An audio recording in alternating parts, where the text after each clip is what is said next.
The Labour government, led by Sir Keir Starmer, is facing fierce backlash from Britain's farming community, which has accused the Prime Minister of being completely out of touch with their needs and jeopardizing the country's food security. Farmers are set to escalate their protests, citing catastrophic failures by the government that have left the sector in disarray. Steve Reed's coming out now, but he's not talking to anyone. He's not talking to anyone, but he's coming out. You can hear the noise.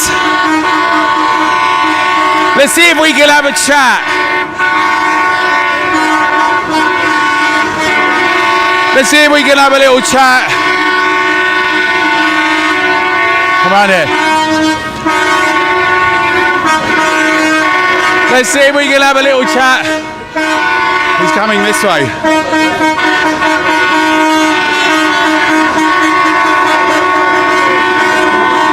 I'm not sure if we're going to get a chance to talk to Steve. What do you reckon, Jay? Are we going to talk to Steve Reed? Yeah. Hello, Steve. Hello, Steve. Hello, Steve. Doesn't look like we're going to get to have a chat. Hello. Hello, guys. Can we have a quick chat, Steve? Can we have a quick chat? No chat. No talk from Steve Reed, unfortunately. No talk from Steve Reed, sadly. Well, there you go. But he is getting to hear from everyone. Everyone's very upset. We stand with our farmers together. I think you should address them, Steve. You should be addressing our farmers properly. Somewhat contemptuous and disdainful. Not really acceptable, Steve. It's a real shame. But the farmers are making their voices heard and with the public. And yeah, they're scuttling off. Unfortunately, Steve Reed doesn't really want to engage with the public about these issues or with the farmers. There we go. Everyone's filming, everyone else filming. Wonderful. Right, we're going up to GB News, one of the only few broadcasters here. Come on in and let's see all our farmers. Well done, everyone. Good stuff. We'll be back to interview some of them. Environment Secretary Steve Reed bore the brunt of their anger during his appearance at the Oxford Farming Conference, where he outlined Labour's plans to improve profitability for British farmers and ensure fair supply chains. Despite his efforts to strike a conciliatory tone, Mr. Reed was met with heckles of shame on you as he defended contentious policies, including a new inheritance tax, on farm businesses valued over sown million. In a fiery statement, the Farmers to Action group accused the government of enacting policies that threaten to dismantle generations of farming resilience.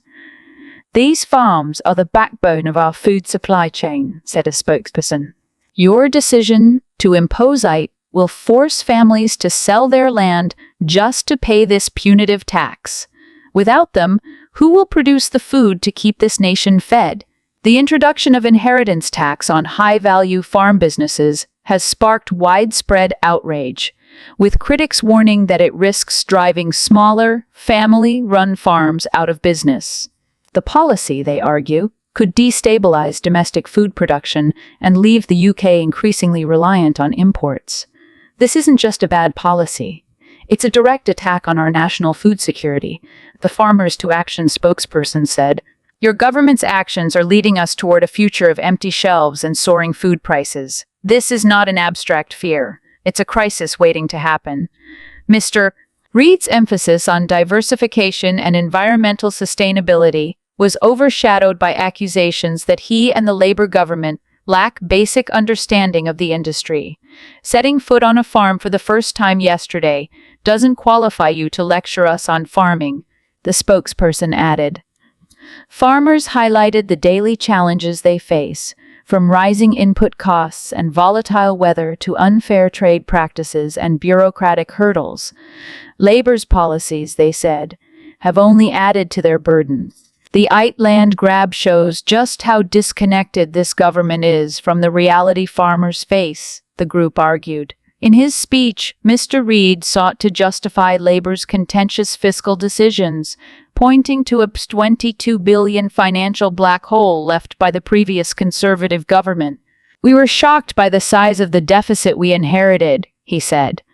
"I'm sorry that some of the actions we had to take shocked you in turn, but stable finances are the foundation of economic growth." When pressed by reporters, Mr. Reid doubled down on his claim that Labour had no choice but to implement tough measures. "We couldn't have known the extent of the black hole because the previous government covered it up," he insisted. Yet this explanation has failed to mollify the farming community, which sees Labour's actions as a betrayal. One protester remarked, "Blaming the Tories doesn't solve the immediate problems we face. Labour promised to stand with farmers, but all we see are policies that push us further to the brink. As farmers prepare for another day of protests, the stakes for the Labour government are rising." Farmers to Action issued a stark warning. "Your government's actions are driving British farmers out of business and undermining the nation's food supply. Empty shelves are not an option. The time for decisive action is now." The Starmer administration faces a growing credibility crisis, not only within the agricultural sector, but across rural constituencies that have traditionally been Labour strongholds. For a party that pledged to represent working people, the discontent among farmers is a glaring reminder of the gap between rhetoric and reality. Next, we come to Nigel Farage vs. Tommy Robinson. What's going on in your party? Howard Cox says he was forced out because he had some support for Tommy Robinson. Are you purging supporters of him? No, Howard Cox made a silly comment. The whole country is run by immigrants. Well, that's clearly not true. Yes, he supports Tommy Robinson. Well, look, fine. If people want to like the guy, that's fine. But don't advocate that he should join our party, because let Robinson do what the hell he wants to do. We're a political party, and never the twain shall meet. Is that a deal breaker now? So any members of your party who say, "I support Tommy Robinson," will be ejected? Well, no, you can support him. I don't think he should be in solitary confinement. I think that's wrong. I think he's been dealt with very harshly, but he is a repeated lawbreaker over many, many years. Violence, entering America on a false passport.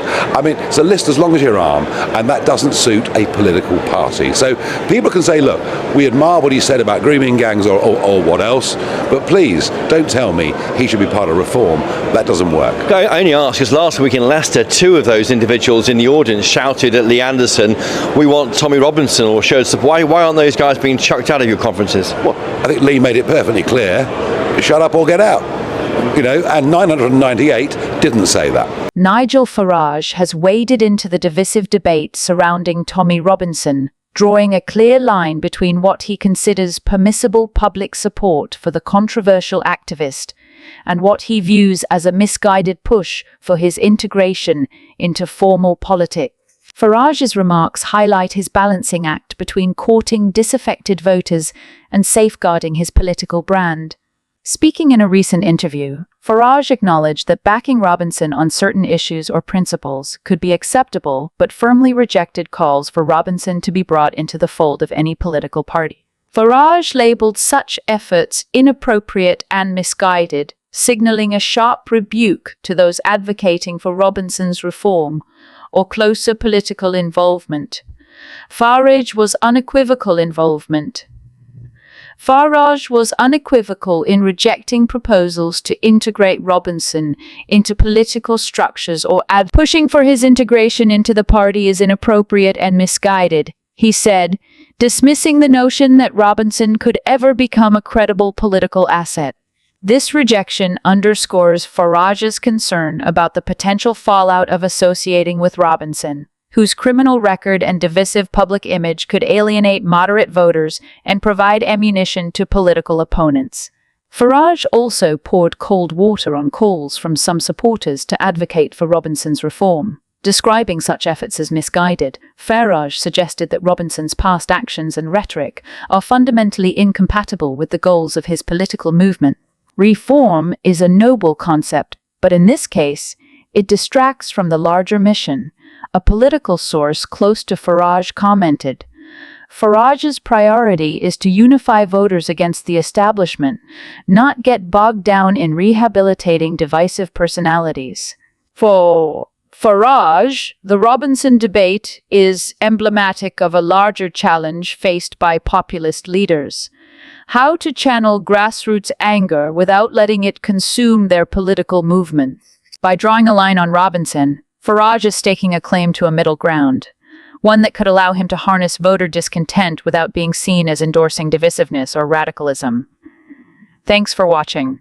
Don't forget to leave your thoughts in the comments below. Let me know what you think. If you enjoyed this video, give it a like, hit that subscribe button, and make sure to join the conversation on Telegram. See you next time.